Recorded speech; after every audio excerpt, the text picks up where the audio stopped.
स्वागत है आपका बी न्यूज़ नेशन में। मैं हूं आबिद हुसैन शेख। जिला एसपी एचडी आनंद कुमार और पुलिस विभाग का किया गया सम्मान। कल बीजापुर पुलिस विभाग के सभी अधिकारी और एसपी आनंद कुमार के मार्गदर्शन में चोरी, डकैती और कई वाहनों के चोरों को पकड़कर जनता में रहे डर के माहौल को दूर करके बीजापुर पुलिस जन स्नेही पुलिस साबित करने में कामयाब रहे। पूरी टीम को सार्वजनिकों की ओर से इन्हें शॉल, टोपी के साथ फूलों की माला पहनाकर सम्मान किया गया।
और खबरों के लिए देखते रहिए B news nation.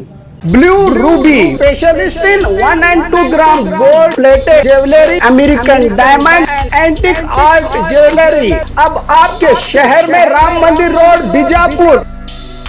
1 gram gold shop है हमारी। यहाँ पे हर चीज़ मिलेगी आपको, लॉन्ग नेकलेसेस पकड़ के शॉर्ट्स, सभी हेड टू टो आपको सभी लेडीज आइटम मिलेंगी, जेंट्स आइटम भी मिलेगा, एडी, एंटी और ऑक्सीडाइज सभी चीजें मिलेंगी। क्वालिटी एकदम A1 है, एज इट इज गोल्ड के जैसा दिखता है। आप हमारे शॉप पे एक बार विजिट करिए, देखिए, आपको सेटिस्फेक्शन मिलेगा। Thank you.